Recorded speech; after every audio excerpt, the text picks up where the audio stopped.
Dungeon Masters of Reddit. Which of your, sure why not, had the biggest unintended repercussions? I had a homebrewed campaign where one of my players was a hunter and wanted to pick this homebrewed hunter subclass, because the standard hunter subclasses were not great. I looked it over, it was cool, so I allowed it. The basis of this subclass was choosing one type of monster to hunt. I think the choices were vampires, werewolves, fiends, and so on. He chose werewolf. The progression in the subclass depended on your choice and was themed around becoming more like the beast you chose. I can't remember the specifics, and it was all someone else's homebrewed stuff from the internet anyway. Soon after, they come upon a town, and I thought it was the perfect time to have him encounter a werewolf in the city because both he and I are big Bloodborne fans. Funnily enough, he ignores the obvious signs of trouble in the quest: missing citizens in town, the government not doing much, people scared to go out at night, in favor of doing some shopping for new gear. His fighter friend took up the slack and actually pursued the disappearances, which culminated in a fight against a werewolf in an old guard weapons warehouse or something. After the fight, my werewolf hunter wanted to really embrace the whole becoming the beast theme and decided to consume some of the werewolf's extract. Going along with it, I explained to him how his body reacted to it, becoming somewhat ravenous and uncontrollable, but only for a short time. I think mechanically I gave him a bonus to dexterity but a penalty to intelligence. An NPC invites the party to speak with the town mayor the next morning to receive a reward. Cool. Session over, right? Sadly, the rest of the group went to sleep, but the werewolf hunter, in his ravenous state, decides it doesn't make sense to go lay down and wants to go out and explore the city. Everyone is ready to end the session, but logically that makes sense, so sure, why not? Now my plan was to show the player that going off alone when the party is trying to end the session is a bad idea, by instigating a mugging in the dark streets of this town. The mugging turns intense, which in turn turns fatal for the attackers because the group is at least level 5 by now. However, you can't take down people without consequences, and he soon finds guards chasing throughout the town.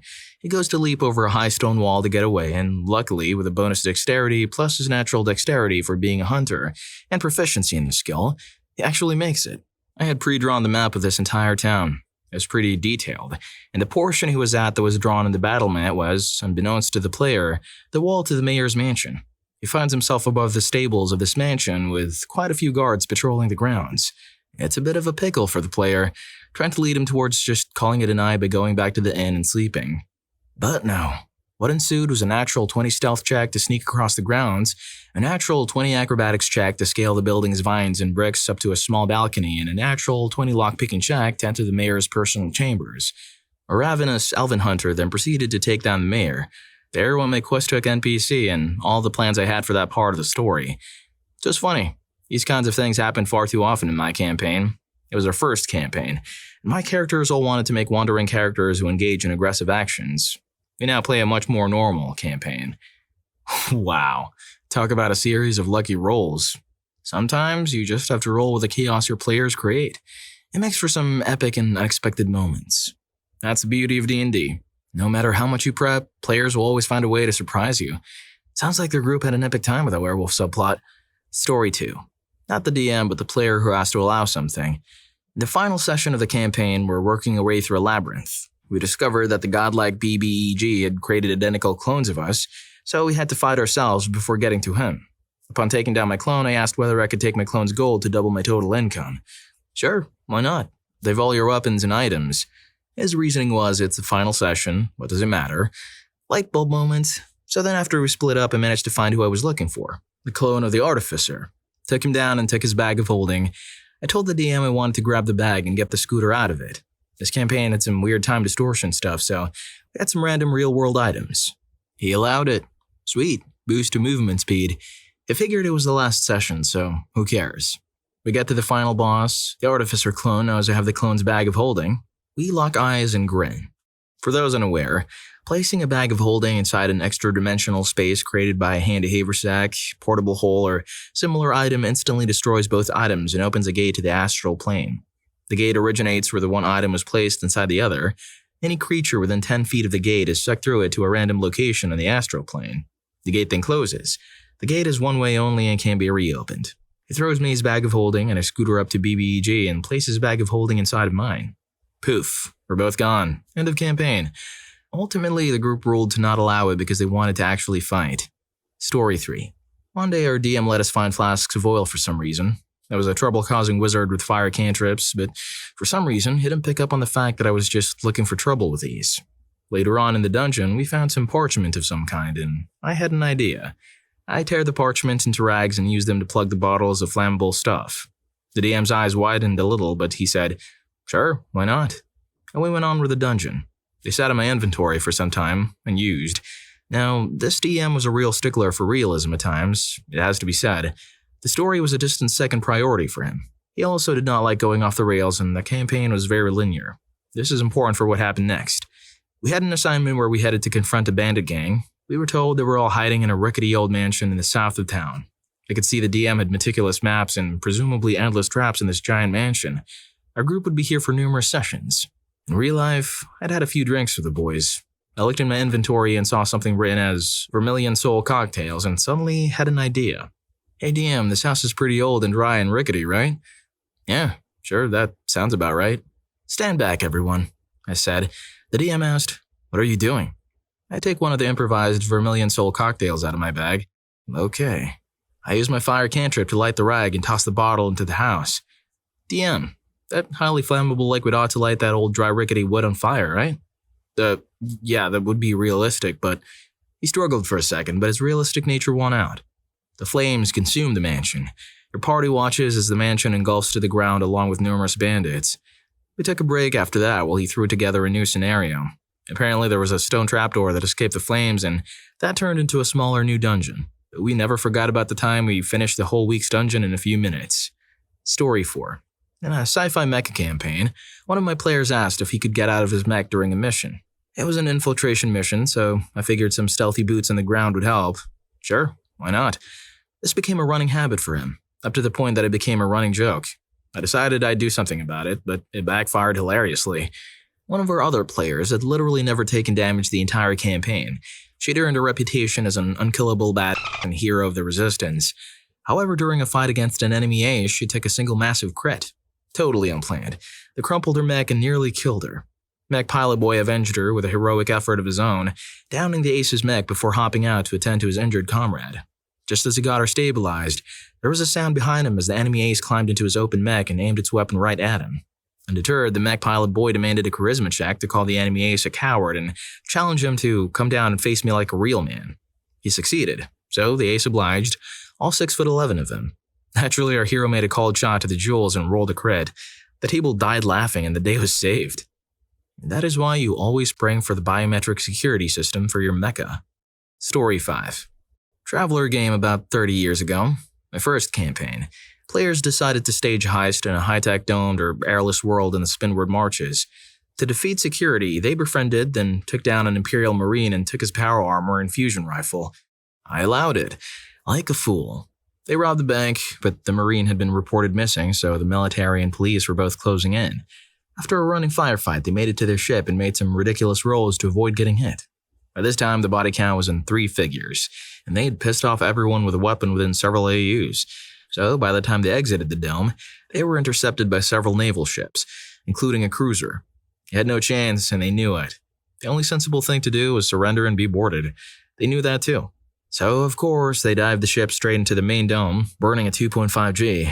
The dome was brought down, together with everything, including my players and my campaign.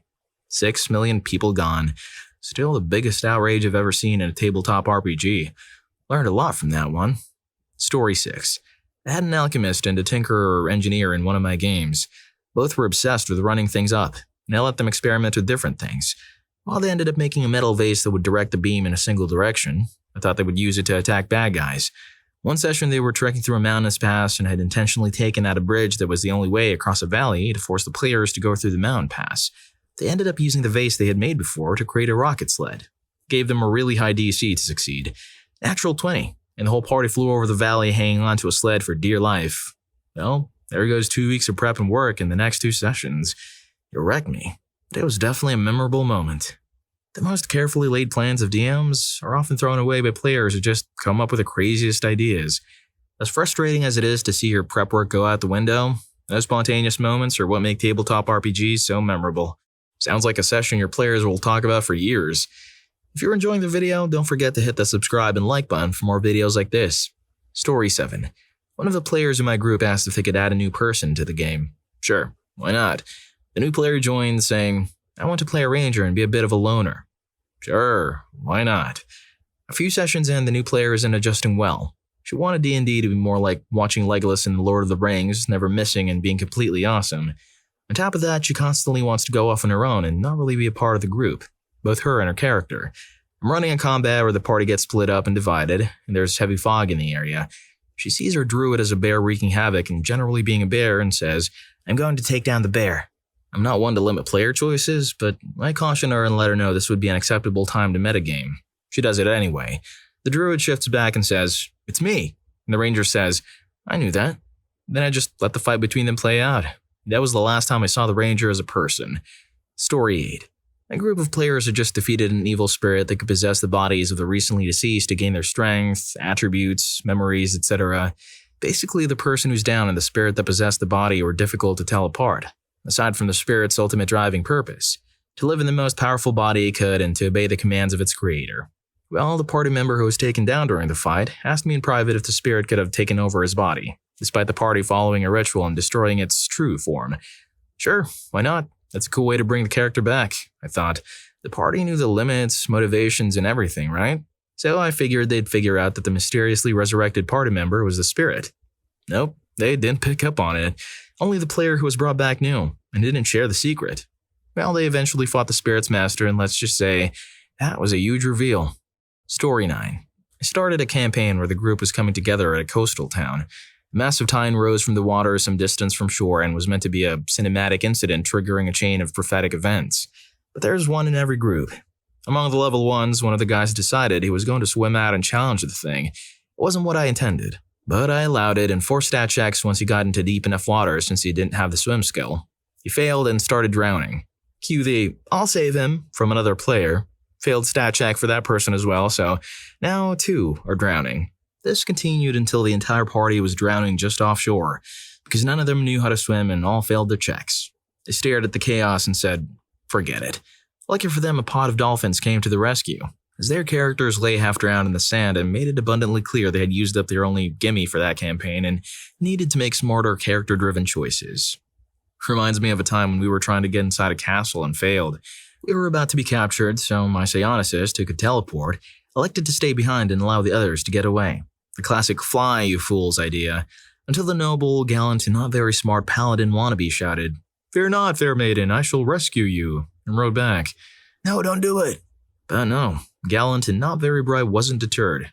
His faithful squire, also not the brightest of the bunch, followed. In short, the whole damn party ended up in the dungeon. I had a hell of a time getting them safely out. Story 10. I was running a campaign that was a sequel to another campaign I'd run for my friends and family several years earlier. It had been several years since we last played, so I assembled the party and began preparations for the new campaign. Now, between edition changes and world or setting alterations, there was a lot of research and writing that went into the campaign. I had probably over 100 pages worth of encounters, character interactions, personal player storylines, and details about the entire town itself. I was writing this particular campaign to be a city campaign, meaning that all the players had homes, lives, and other personal attachments to the town. I'd written backstories, family histories, and made the city every bit as much of a living entity as possible. I wanted this campaign to be as open and wide-ranging as possible. I set up downtime between adventures so that the players could develop activities their characters would pursue between sessions. This would give each player further opportunities to earn class-specific items or achievements, develop personal storylines, or pursue other enterprises they wanted for their characters. I used an online campaign tool to post all this information so the players could read, respond, and participate between sessions. Well, one player wanted to open his own business in town as his off-time activity. Sure, why not? He wanted his business to act as a front for an underground thieves guild he wanted to run in town. Okay, I helped him set up the front for the business, allocated resources for supplies and staff, and provided names and character quirks for dozens of street urchins and other informants to use as a part of his network. Then came the question of how much money his business would earn over time in the game. I threw out some dollar amounts. That's not enough. We worked out a reasonable agreement so that his side venture wouldn't earn him more than what he would get from adventuring. Eventually, discussions went into the small amount of dollars per urchin, return on investments, and plans to excavate an underground illegal fighting pit below the city for further revenue. At this point, my campaign writing had slowed down so much to accommodate the integration of this storefront or side gig. My player was more focused on running his business than in the actual story, his own character, or the rest of the party. I eventually scrapped the campaign from having to write and come up with pages and pages of information to make this side venture work. I wanted to write a D&D campaign, not the historical business ledger of frauds, magic goods, and services. Story 11. Playing Tomb of Annihilation, a setting where players traverse a jungle island in search of a hidden city that holds the cause of a hex. The island's sole human settlement is Port Nyazaru. One unique feature of the city is its weekly dinosaur races, which offer betting opportunities. The players, a druid and a sorcerer, wanted to try their luck at betting on these races. The issue was they lacked sufficient funds, so as the inexperienced DM, I allowed them to borrow 1,000 GP for the bet, thinking I could introduce loan sharks if they lost. They decided to bet on the slowest dinosaur with the highest payout. The druid used druidic magic to influence the race, and with successful sleight of hand checks, they won the bet and earned a significant amount of money. Their first action was to repay their debt to the loan sharks. Then they bought a dinosaur to enter in future races and purchased a small plot of land outside the city to house it. They hired a caretaker for the new Triceratops named Turbo. From there, their focus shifted entirely to their dinosaur racing enterprise. While they occasionally ventured into the jungle for expeditions to tame more dinosaurs for their growing collection, their main income came from racing. Their plot of land expanded rapidly with additional facilities such as barracks, guard towers, and a port. They even began dominating small fractions in the island using spells like Dominate Person. They now command a fleet of 4 ships, including a recently acquired Frost Giant ship, a crew of 100, 6 dinosaurs, and considerable wealth. Their next ambitious goal is to overthrow the current rulers of Port Nyazaru and take control of the entire land. All of this unfolded because of a mistake I made a year and a half ago in our first session. Story 12. The group finds a cave as they travel through the woods at night. They sneak in and discover that the cave is filled with very strong ogres. The group hasn't rested in a long time, and several of them were at low health, so they ask if they can camp for the night just outside of the cave to get ready for the upcoming battles. Sure, why not? The group starts a campfire and goes to sleep literally just outside of the cave entrance without having anyone keep watch for the night. In the middle of the night, ogres come out, find them, capture everyone but the sneaky rogue, strip everyone of their weapons and armor, leaving them on the ground and take them into the cave to put them in cages. The following 4 or so sessions involved the rogue realizing that he wasn't strong enough to defeat the ogres or break the group out of their cages, so he kept sneaking back into the cave to bring weapons and armor to different group members to hide until they were ready to make a jailbreak. The rogue had no strength and was only able to carry about half of the gear, usually only 1 or 2 items at a time, so this process took forever. Meanwhile, the ogres kept torturing the group for information. Several times, the ogres found hidden weapons and confiscated them, taking them to an area that the rogue couldn't stealthily reach this early in the campaign. Finally, the rogue went to town, bought a wagon, brought it back to the cave, loaded up everything still remaining on the ground, and took it to town and sold all of it, using the money to hire mercenaries to storm the cave. All of the mercenaries were taken down, but the group barely escaped, not managing to grab any of their confiscated weapons or armor. They had to resume their campaign with the rogue being the only one with weapons or armor. They never went back to that cave again. I would have quit so fast. 4 full sessions spent being in a cell sounds incredibly boring for everyone but the rogue. Well, if you like these stories, here's more. YouTube thinks you're gonna love this. Catch you in that video.